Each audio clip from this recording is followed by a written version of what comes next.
The 27th of July, 1943. Hamburg, Germany canals draw flames like bellows glass, scythes down the streets, a sky the colour of molten brass. Speer pauses at a shelter mouthcoat half-buttoned, the heat tugging at the fabric, the air full of static and grit. Somewhere behind the roar, a metronome of duty keeps time. How many tons per hour? How many roofs erased? How many minutes until the next wave turns daylight to furnace again? Tick. The small, clean sound of a stopwatch in his palm. The old comfort of measurements. He can almost feel the cool room at the ministry micrometers, clicking shut TNT faces, polished to a mirror and stamped with intolerance perfection as a promise. He works a gloved thumb over a sample disc in his pocket, smooth, exact, unquestionable, and tries to believe that purity still rules outcomes. The street answers with a rolling drum that arrives before the blast. Pressure knocks a door inward. Dust climbs like smoke from a kiln. Late detonations stutter across the map in his head blocks, that should be empty, still blossoming after the main strike, and the arithmetic skews. If one plant can be held, another is already ash. If one casting meets the spec, 100 crude fills will not care. The smell is wrong for an orderly war, acrid nitrates, hot metal charred insulation. He tastes it with each shallow breath, a chalky film on the tongue. Fingers find the concrete jam. The surface is warm and sweating grit sticking to leather. Across the canal, a warehouse folds in on itself, beams, coughing, sparks, and the shock comes up through his boots, a deep animal thud that empties the chest. He keeps the oath or tries to whispering it like prayer, no dilution of standards, not for panic, not for pace. The next concussion answers with a hollow scoff and scatters the words. Somewhere through the thunder, a voice as dry as a ledger cuts the night on a clipped wavelength, calm and tireless, without pride and without ornament. Tonnage first keep factories down. The stopwatch ticks on. The street does not listen. Precision had always been the boast. In peacetime it was a virtue. In this heat it was ballast. Albert Speer had figures for everything that could be measured. Minutes of press time tolerance, bans on cast TNT, the yield curves that said a perfect filling, flawlessly poured and cooled, delivered a predictable effect. But the city under him was delivering a different lecture. The blasts did not respect his decimals. They arrived in trains, messy and unequal, and still they did the one thing numbers adore, they added. He had toured casting rooms where technicians spoke about purity as if it were character. A clean TNT face, no pitting, no trapped crystals, no voids, perfect pieces slipped into perfect steel, and the whole chain pointed to the same elegant theorem, fewer, better, decisive. Across the channel the theorem was rewritten by men who did not look impressed by micrometers. Sir Arthur Harris talked tonnage and continuity. He wanted the night to be a factory line. What mattered was not the ideal unit, but the river of units, each good enough every hour. The chemistry served that river. Ammonium nitrate, a farm chemical cheap as dirt, compared with the labour he guarded like treasure, was married to TNT, and the mixture called Amatol went wherever cavities needed filling. A bomb that would once have demanded a full body of TNT now took a leaner heart of it, padded out by nitrate that did not ask for reverence. Shell's mines depth charges the same logic. Stretch the scarce with the common, convert scarcity into time. If one refinery week made so many tons of nitric acid, and those tons could be fed into ammonium nitrate, then a board of pencil lines turned into more crates, more loads, more minutes of darkness laid over an enemy grid. He could hear the axis answer forming even as he walked. Factory aisles mixtures are crude. Purity is power. He had believed it. Then a foreman put two ledgers side by side, labour hours per bomb on their line, labour hours per bomb, gleaned from Allied reporting. One was a cathedral plan. The other was a shed blueprint that could be built 3 times before the cathedral found its foundation. The foreman did not smile when he said it. He stared at the floor because the floor was shaking again. The first concussion of the new wave came low and wide, a rolling drum that curled along the roofs before the air punched down. Shock carried through steel uprights and into the bones. The pattern was ugly, unmusical, but it had its own kind of cadence. He could have set production to it, the wrongness repeated at dependable intervals. Shock sound. B. the brutish refrain that erased worship of the flawless unit. Line crews flinched, paused, resumed. A caster set his ladle and missed the mark by a finger's width. He frowned, corrected, kept pouring. Discipline held, and still the cadence outside dictated the true tempo. He thought of Ira Eker's daylight streams of assembly lines in places with names that sounded like logistics reports rather than cities of long rows of men who could be exchanged with their tools when a machine balked. Repair time is irrelevant, replacement is faster. An American sergeant had said something like that to a visiting correspondent, and the sentence wouldn't leave him. It was obscene to a man raised on workshops where a master polisher could be named by the gloss of his work. It was also efficient.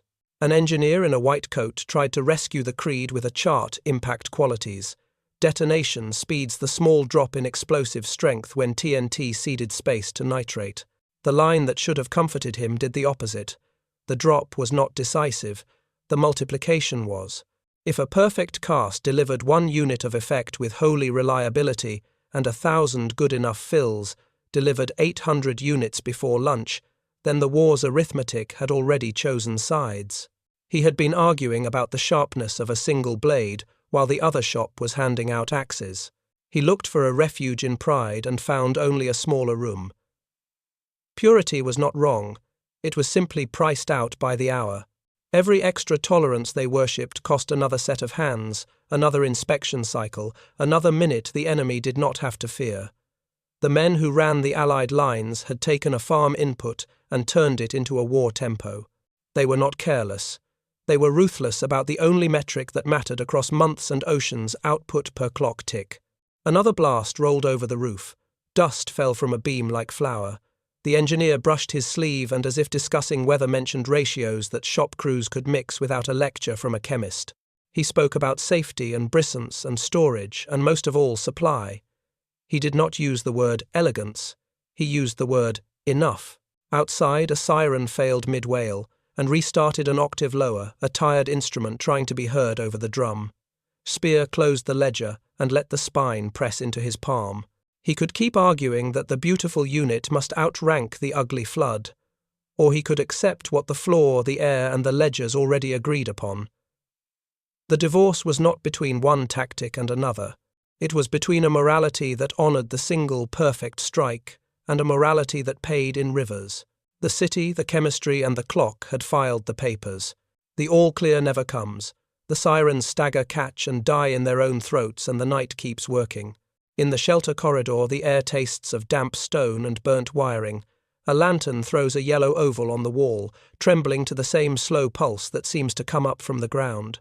Albert Speer holds the stopwatch until the metal warms his palm, then pockets it like a guilty thing, and steps back into the open where the heat feels like a hand on his face. A foreman meets him by the loading bay, lips white with dust. 2 casters are missing. 1 sent home, 1 bleeding from glass that fell like rain in a stairwell. The line is intact, the moulds hot, the gauges true. What is not true is time. Trains jammed east of Hamburg, power dipping like breath in a fever. If the poor hesitates, a whole day collapses into the pit. He walks the aisle. Men watch him without lifting their heads. A technician, Kruger, the one with careful hands, has a fresh bandage wrapped around 3 fingers. The bandage is clean. It is the only clean thing in the room. The sample tray holds a face of TNT, so smooth it takes the lantern like a mirror. The next blast rattles the hooks overhead, and that perfect circle quivers as if it had nerves. He hears himself say the words he came to Hamburg to deny. Relax tolerances on fill faces where the cavity geometry allows. Prioritize throughput on mixes where nitrate ratios keep the line moving. Authorize substitution where parts are identical in function, if not in pride. No mention of the oath he has just stepped through, as if it were chalk. A clerk writes, swallows, reads the sentence back without looking anyone in the eye. The first man to answer is not the engineer in the white coat, but the boy on fuses who nods once like a lever thrown. The line adapts faster than his chest can accept it. He feels the spike before he admits it, a hammering under the sternum that shortens his breath to a saw. He puts a palm flat on the table edge and leaves sweat on cold steel. Another wave lifts the roof timbers and sets them down wrong. Somewhere across the canal, a siren gives one long, exhausted note and surrenders. Shock runs underfoot, a bass roll that turns words flat. He watches a mould close with a cough of steam, sees a dollop, kiss the rim, and not be wasted, sees Kruger steady his left hand with his right and land the poor dead center. The discipline is still here. It is simply serving a different god. Outside, the battery tries to bite one more heavy out of the stream. The predictor ticks like a sewing machine. The 8/8s answer in pairs. For 3 seconds, the geometry is elegant enough to admire. Then the sky shifts again, layered sound, finding new corridors in the broken streets, and the neatness dissolves into a smear of red behind the eyes. He thinks of the inspection tours of factories where the light fell like a sermon on polished steel, of words he used like sacraments, purity, exactitude, standard. He hears as plain as if the man stood beside him, the dry, foreign voice that had cut the night tonnage first keep factories down. It is not better. It is closer to the truth that is killing his hours. A runner arrives with a message from civil defense. Water mains gone in 2 districts, hoses pulling air and steam, fires climbing roofs as if taught. The note asks for pumps and gets a sentence about priorities the writer already knows. He signs anyway. The pen scratches like a small animal trying to chew free. Back on the floor, the first pieces under the new instruction come off the line. They are not ugly. They are simply indifferent to admiration. The engineer recites ratios that will keep temperatures inside a range the men can sustain.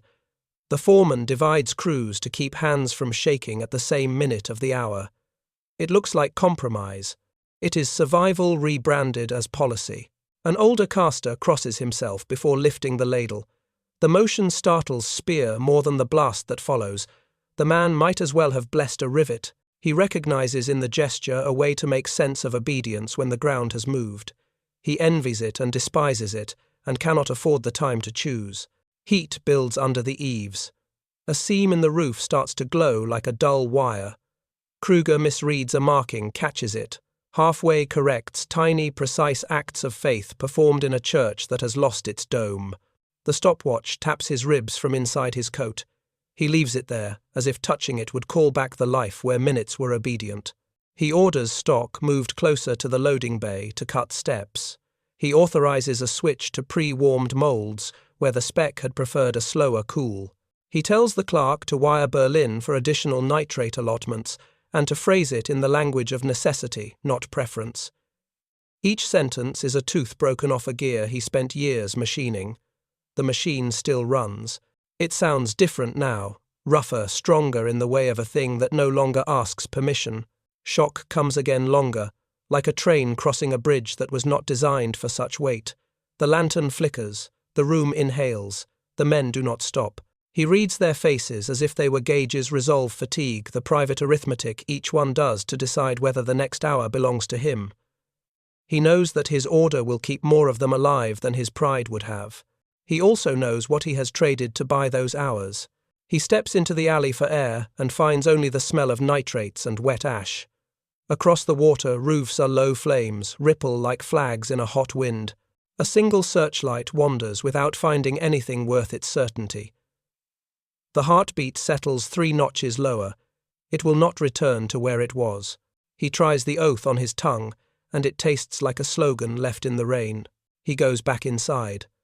The line hums. The mirror-smooth sample he admired at the start of the night now looks like an artifact from a different war. He does not touch it. He signs the order copy and hands it off. The shame is clean and precise and entirely his. The irrelevance is louder. It belongs to everything he built. Morning drags its feet across the factory like a tired guard. The raid has passed, but the air still vibrates with a memory of weight. Flakes of soot drift in slow spirals, picking out the light from high windows that no one dares to call intact. Albert Speer walks the floor in boots that pick up ash and scatter it again. A line of finished casings waits by the loading bay. He trails his fingers across the nearest one and comes away with a film the colour of plaster. Chalk clings to his glove as if to say it has business with him. The line is quiet enough to hear the low tick from a regulator that never stopped. A foreman counts men into place with a nod and a glance. Nobody wastes a voice. Kruger sets a tray of sample discs on the table. each circle catching light like a small moon. He stands back, flexing his bandaged hand, the linen grey now, where it had been white. When Speer lifts one disc, the polished face reflects a ruined roof beam behind him.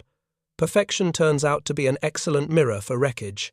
An engineer, in a soot-specked white coat, waits with a ledger that smells faintly of nitric acid.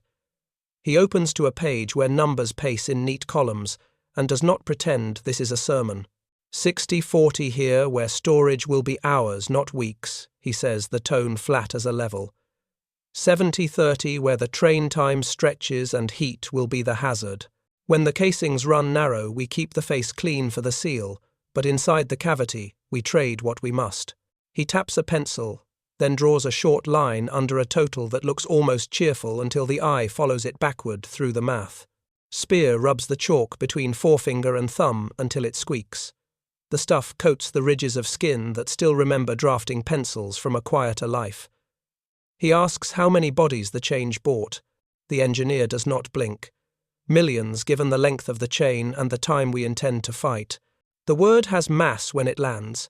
It sits on the table with the ledgers and the sample tray and his glove print, and none of those things moves. He wants to argue about virtues and tastes, how old that impulse is like iron in the mouth. The engineer watches him without hostility, a man who knows that the floor and the clock already decided. We valued purity because it made us feel in command of the object, the engineer says, in the tone of someone reciting inventory. Purity served ego, not outcomes. What wins here is the rate at which cavities stop being empty. A handbell sounds once from the shipping doors. The night crew begins to move pallets down the ramp to where a truck idles with a cough that will not quite become a stall. The smell of exhaust mixes with nitrate and wet ash until the nose-defeated stops trying to sort it. Speer wipes his glove on a rag and leaves a white bruise on the cloth. The print reminds him of signatures he has placed under orders that felt clean. He looks at the floor. The aisles have been swept and still there is a powdering of everything the raid ground fine. Kruger brings him a flawed disc without being asked. A crescent of pitting along one edge no deeper than a paper cut. The old rule would have sent it back perfectible or scrap. Kruger sets it beside a clean one and does not step away. The two circles sit together like coins from different empires, equal weight, new law. When Speer looks up, the worker's jaw is set not in defiance, but in endurance. He wants a rule he can live inside. The rule we had would have eaten him before noon. He asks the engineer for the worst-case ratios, the line where stability gives way to wishfulness. The answer comes with dates and temperatures, and a patience that has no interest in offence. There is a fence, the engineer says, and we will not kick it to see if it holds. But inside the fence there is a field big enough to feed an army. The chalk on his sleeve turns the gesture into a small cloud when he points. Speer thinks of the long chain that turns air into ammonia and ammonia into nitric acid, and that into the white prills that melt into this chalk on his glove. Farmers and funnels and trains and the paper trail that made it all feel like bookkeeping until the sirens taught new names for accounting. The word millions hums like a low current in the bones. He translates it, without wanting to crater mouths filled by morning shells that arrive because a train did not wait for a perfect face depth charges that do not care for vanity on the way to the bottom. He can see the river now, where yesterday he had argued over the shape of a single drop. The stopwatch in his pocket has the decency not to tick. He takes it out and looks at the hands. The glass has a scratch that was not there when the night began, a thin white line that catches every slant of light. He closes his fist around the case until the edges bite. When he lets go, the imprint crosses his palm like a pale map line that doesn't know if it divides countries or joins them. A mechanic drags a hose past with the resigned strength of someone who has become part of the equipment he moves. The hose leaves a dark curve across the floor, a clean stripe on ash, and for a ridiculous second, the sight pleases him. It is a visible proof that something can still be pushed into place. Then the curve fills with dust, the way a wound scabs slow and inevitable.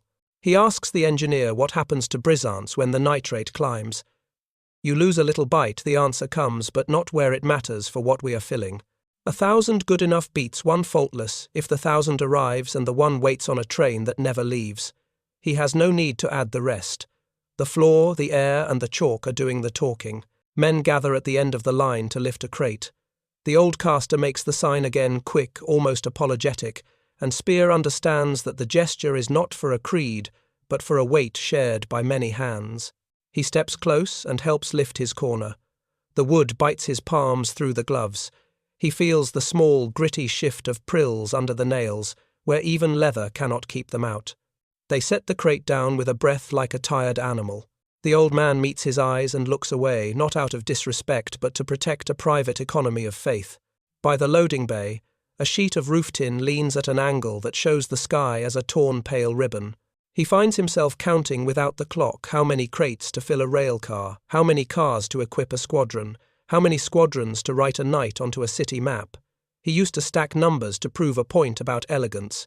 He stacks them now to understand a truth that does not admire him back. Kruger returns with a cloth to wipe the chalk from the casings. The motion is tender, absurdly so, like prepping a patient for a photograph. Speer stops him with a touch on the wrist. "Leave it." The worker blinks. He repeats it, and hears how tired his voice sounds with the command stripped of pride. "Leave it. Let the residue show."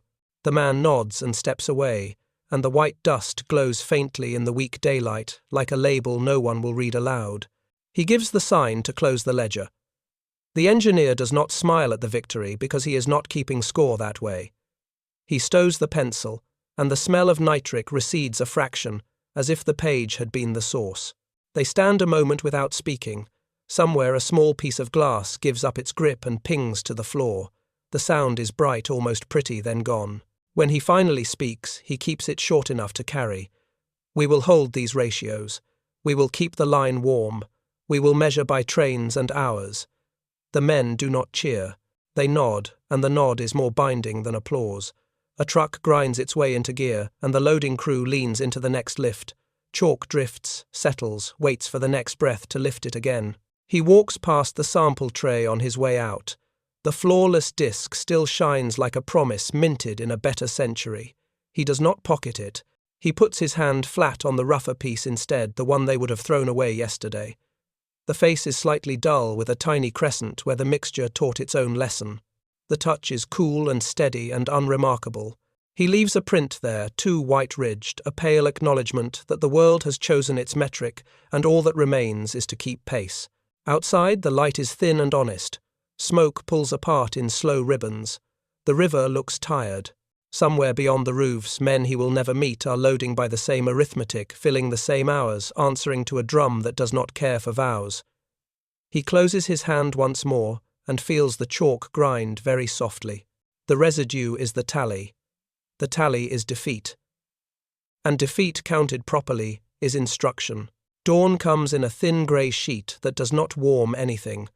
The floor is gritty underfoot, a fine powder that remembers every board, every seam, every path men took in the dark.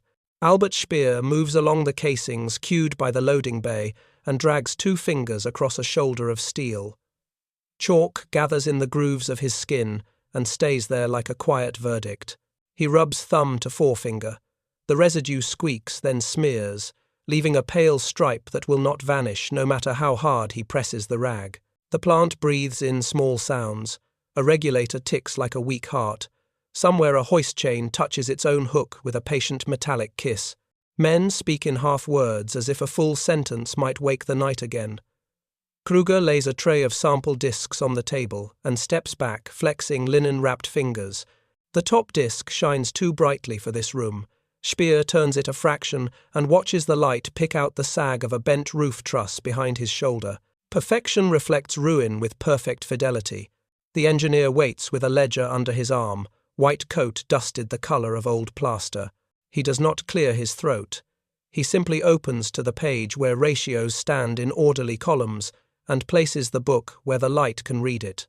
60-40 where the crates move within hours, he says, pencil tapping once on the figure. 70-30 where the rails run long and storage is short. 80-20 in emergency for depth charges, and certain mines with quick turnover provided temperature stays inside the fence. He traces a short line under a total and leaves the tip there, a quiet underline beneath an arithmetic that is not proud of itself. Speer lifts another casing shoulder high and feels the weight set into his arms. The chalk on his glove prints a white half-moon against the metal, and for an instant it looks like a mark a teacher might leave to show where a student finally understood. He asks how many bodies the change buys. The engineer's face does not move. If the chain holds ammonia to nitric, nitric to nitrate, nitrate to mix, we have turned one scarce heart into many usable ones, he says. On this run, and the next, it means millions of cavities filled that would have waited for the old rule to admire itself. The word lands with more mass than the casing. Millions. He feels it settle in the bones like a new duty.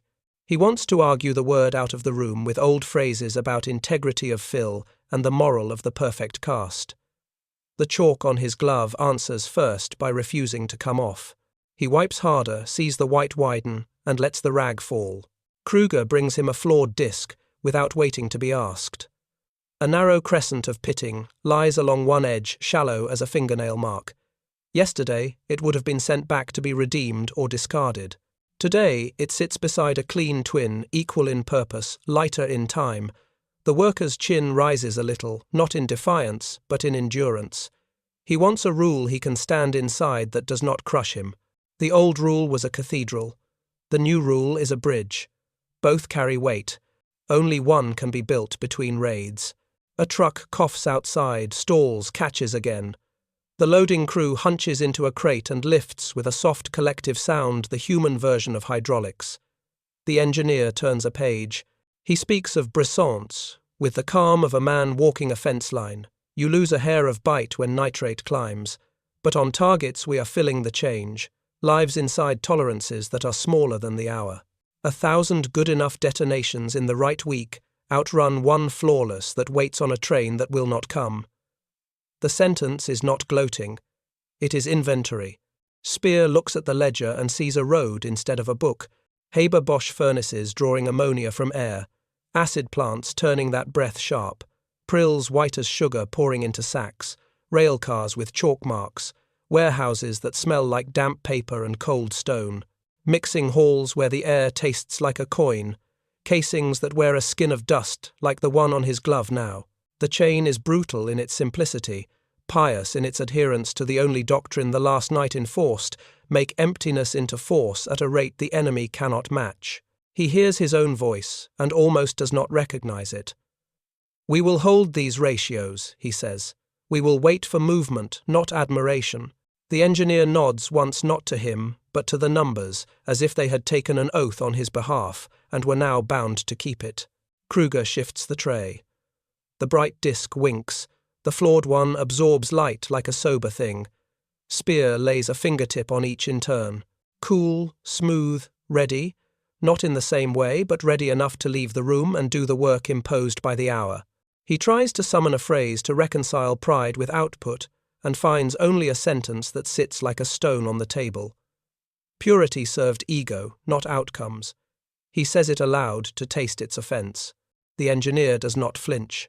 He has been living inside the truth of it since the first siren. Across the floor, the old caster makes the sign he made in the night and lifts his corner of a crate. Speer steps in, takes the opposite handle, and feels the bite through leather on both palms. The wood creaks. The nails speak. The weight rides steady because 4 men agree to be a single machine for 5 counted steps. They set it down. He hears glass fall somewhere out of sight, a small, bright ping that rings and dies. It sounds like a last elegant thing remembering itself. He asks the fence question because he must know exactly where arrogance turns to risk. The engineer answers with temperatures and storage times and a list of accidents he intends not to see. There is room to move without lying to physics, he says. Inside that room we stop worshipping mirrors and start counting trains. The chalk dust lifts on his sleeve when he gestures and hangs for a second in a sun lane like pollen that cannot seed anything. Speer pockets the rag as if hiding evidence from himself. The stopwatch is there too, face up, a thin scratch across the glass that catches every angle of light. He closes his fist around it until the case edges mark his palm and lets the pressure write its own line on skin. When he opens his hand, the pale welt mirrors the chalk he cannot scrub away. 2 kinds of residue, one from the blast, one from the grip. He returns to the ledger without ceremony and signs for nitrate allotments in the language the war understands. Trains, shifts, hours. The clerk holds the page steady with fingers that tremble only when they are not moving. Outside, the truck takes the grade, stutters, then finds its pull. The driver coaxes the engine with a tenderness that would look comic if tenderness were not the only solvent left for certain kinds of fear. On his way to the door, he passes the row of casings again. The film of pale dust shines faintly in the weak light. He does not order it wiped. He wants it to ride out of this room like a label the night wrote. He touches one last shoulder and leaves a fresh print not as a claim but as an acceptance. The plant smells of nitric and diesel and wet brick. The river beyond the wall smells tired. He hears far off a hammer and then another, and understands that somewhere else men he will never meet are making the same trade at the same hour, converting pride into minutes. The tally is not in speeches or the gloss of a single disc. It is in the residue that will not come off in ratios that turn scarcity into tempo, in crates that move when a roof beam is still thinking about falling. He stands in the doorway, lets the chalk dry on his glove, and admits the count. The count is defeat. The count is instruction. And instruction, once learned, is another kind of order. Afternoon lays a narrow blade of light across the loading bay, a clean line over dust that will not settle. Albert Speer watches it cut the room in two and understands what the line is naming. On one side, the creed that raised him mirror finishes tight bands of tolerance beauty with numbers to prove it. On the other, the chain that broke that creed without malice, air fixed to ammonia in tall columns. Ammonia turned to nitric acid, acid to nitrate, white prills moving like grain through hoppers and screws steady as breath. From there, the rest is plumbing and tempo nitrate folded into TNT. TNT stretched into mixes, mixes poured into cavities until hours multiply themselves. He hears the plant as if listening to a pulse. Compressors draw a lungful from the sky and return it sharpened. Pumps keep a quiet promise through valves that never care who signs the ledger. In a mixing hall that smells faintly metallic, Amatol runs at ratios chosen for movement, not admiration. A boy chalks a crate because chalk is faster than pride. None of this asks for belief. It asks only that the chain remain unbroken long enough for arithmetic to become habit. The fear he carried into the war was never of dying quickly. It was of being measured for a long time and found ornamental. The measuring is done. A doctrine that worshipped the single perfect unit cannot pace a doctrine that turns fertilizer chemistry into tempo. The Allies did not win by elegance. They won by continuity nitrate into mix, mix into tonnage, tonnage into nights linked by trains and valves, until even the sirens sounded like a schedule. He reaches for an argument and finds none. The oath that once held his jaw tight feels like a decorative edge on a tool worn down to its working face. Acceptance arrives the way a gauge needle settles and stays. Not fashion, physics, and supply. He closes the book on columns that will never flatter him, and for the first time does not resent their plainness. The line hums indifferent and faithful. Men move to its rhythm without looking up. What remains is simple enough to keep. Count tonnage, not pride.